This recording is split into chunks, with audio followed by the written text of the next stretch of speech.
Mafia, what is good with y'all? Today, as y'all see by the title, 2025, we going to the moon. Wish I had a soundboard, but I don't got that yet. But NASA astronaut class of 2025. Let's get into it.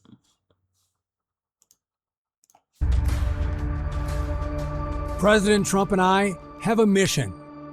America leads on Earth and in space. I'm gonna step off the land now. We're going back. Comment down below if y'all want to see a video on that right there. If the landing of the moon is fake. Back in the video.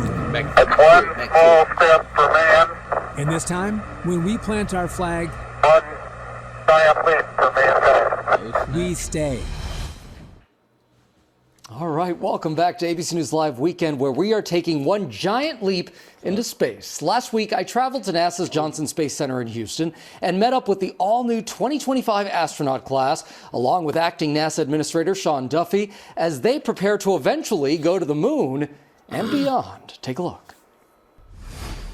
Mr. Secretary, Mr. Administrator, you've got a lot of titles. I got a few now. Good to see you. Thanks for having me. Absolutely. This is an exciting day. It really is. Look at 10 Space great, Houston. awesome new astronauts living the American dream. Again, going to serve the country. What can you tell us about that? We're the only agency that explores. Human exploration is the mission. And so we are going to go back to the moon. We're going to set up a base camp. We're going to stay long term.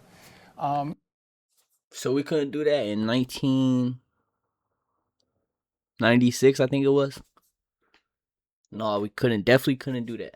But And there's a lot of knowledge we have to get from that can help us get to Mars. Because you really want to set up the moon as a Mars. base. Like that's where you need to be there in order to get everywhere else. And Hey, at let the me know in the South comments Pole where they at of in the Mars. moon, we have Yeah, water. SpaceX. Water going to Mars. is oxygen, water is CO2. And so if we can get a power source there, like fission power, those are the keys for sustainable long-term life on the moon. And again, we come in peace, right? We're transparent. We want to have our international partners participate with us. China's doing the same thing. Okay. And again, we come in peace, right? We're transparent. We want to have our international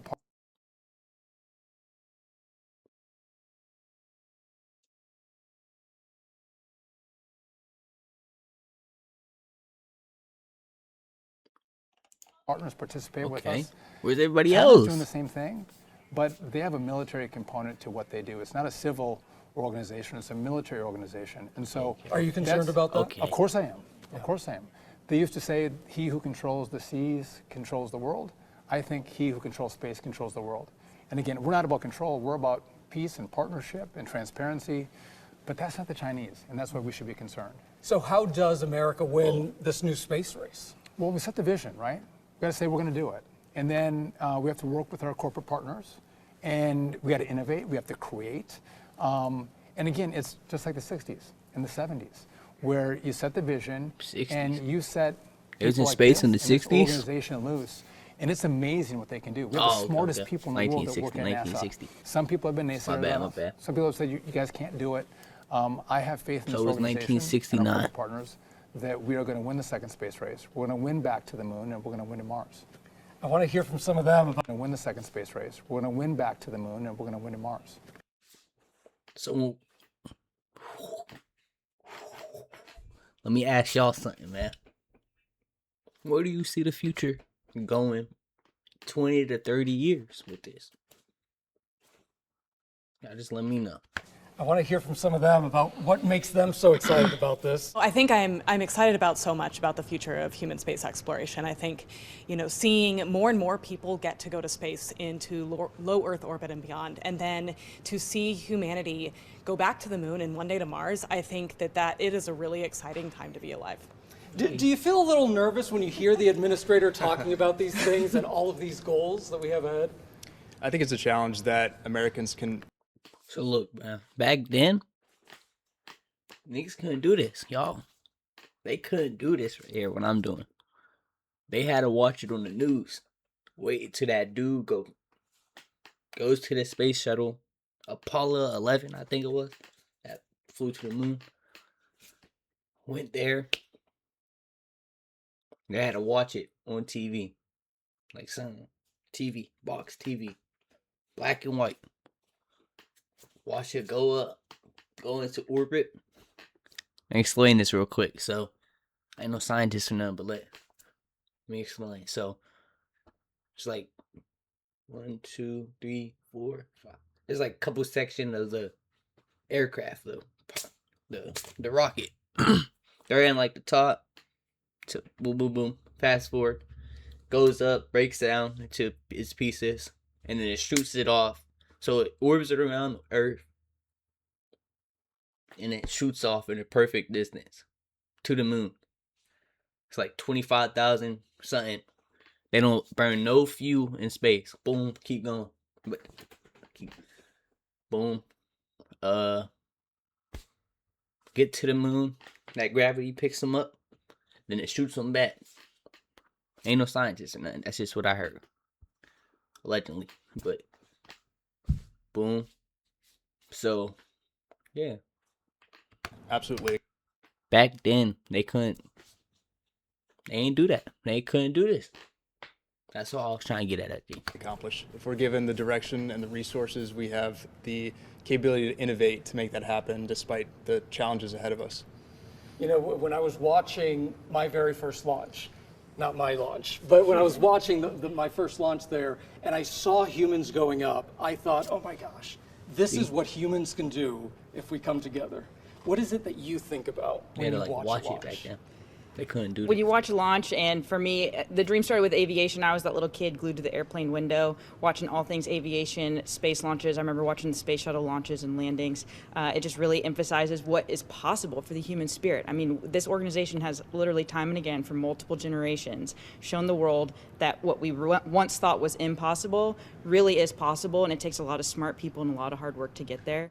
And I know we don't have a crystal ball, but you know, 1, 2, 3, 4, 5, 6, 7, 8, 9, 10. 10 astronauts that's going to the moon. Supposed to be living up there or something, whatever. 10, 20, 30 years from now, where do we think this agency, the space industry will be? Oh, snap. He asked So the question I I think if you go asked. back 20 years, who would have thought you would have SpaceX and Blue Origin and you have space tours? SpaceX. That's, I would have never that's thought that. Tesla's, right? That's Elon And so Musk's. I think We'll do a video on him, I think too. you're going to have they sustained save life Elon. on the moon, 100%. We're going to have had boots on Mars. Do we have a base on Mars 20 years from now? I'm not sure. Is it possible? Of course it's Boots possible. on Mars. So again, we can try to think about it 20 years from now, but I don't think we have any idea what's going to come. Because again, the innovation and creativity that happens in this country from our great people, I think it's hard to project. There's been this talk of nuclear energy in space. You made some headlines with that. What can you tell us about that? We need a sustained, reliable power source. And so we're working towards it. There's a lot of things we have to get done to get that power source on the moon's surface. But you'll never get there if you don't set the mission, right? You don't set the goal. And again, some were like, you want nuclear weapons on the surface of the moon? No, it's power, right? What are you telling your families at home, right? Because now there's this very real possibility that get you nuclear can go to power. space Be and do smart, these really Jack. big things and spend a good amount of time there. I think we're telling them that we're inspired and motivated and can't wait to get to work and make progress towards these priorities. We work here as a team, and our team extends to them. And I think everybody has a really good understanding for our mission and our goals, and we've got a lot of wind behind our sails. So, like, that's all the astronauts that's about to be on the moon, yo. It ain't no neon astronaut no more. It's random guys. These random people right here, man. These are test dummies. These are test dummies. All right, my bad. Let me get back into it, though. All right, and a special thanks to Secretary Sean Duffy there and the NASA class of 2025.